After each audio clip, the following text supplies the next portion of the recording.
Bonjour à toutes et à tous, bienvenue dans ce troisième et dernier épisode de mes débuts en macro.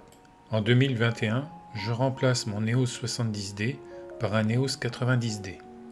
Je n'ai pas changé de boîtier seulement pour la macro, mais ces 30 millions de pixels me permettent de garder une bonne qualité lorsque je dois cropper dans mes macros.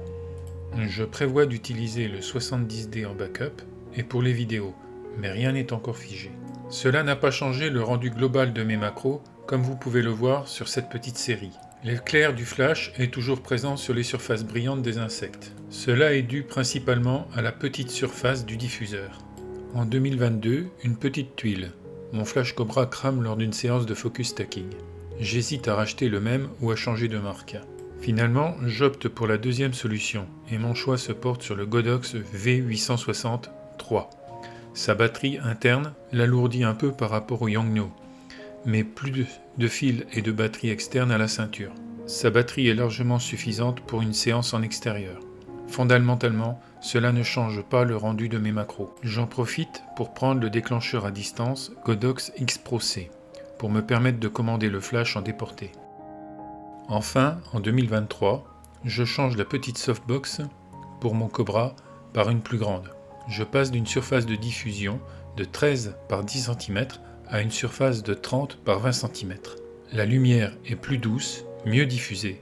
Cela se ressent immédiatement sur les nouvelles macros. Malgré tout, il a un petit inconvénient.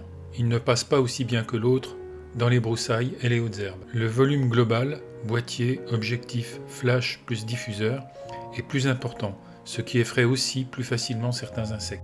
Parfois, il m'arrive de monter mon multiplicateur 1.4, transformant ainsi mon 100 mm en 140 mm macro.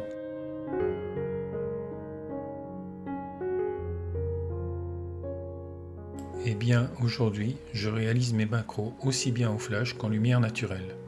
Lorsque les sujets sont calmes, tôt le matin ou en embuscade, je privilégie la lumière naturelle. Lorsqu'ils sont plus actifs, je prends le flash. À partir de cette macro et jusqu'à la fin de la vidéo, nous serons en lumière naturelle. Le matin tôt, la lumière est très douce. Les insectes groggy par la fraîcheur de la nuit sont très calmes. Ils se sèchent et se réchauffent au soleil.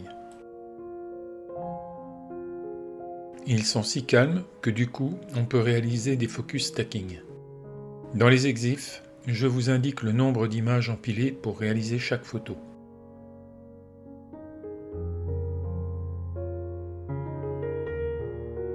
Et on termine avec ce demi-deuil couvert de perles de rosée.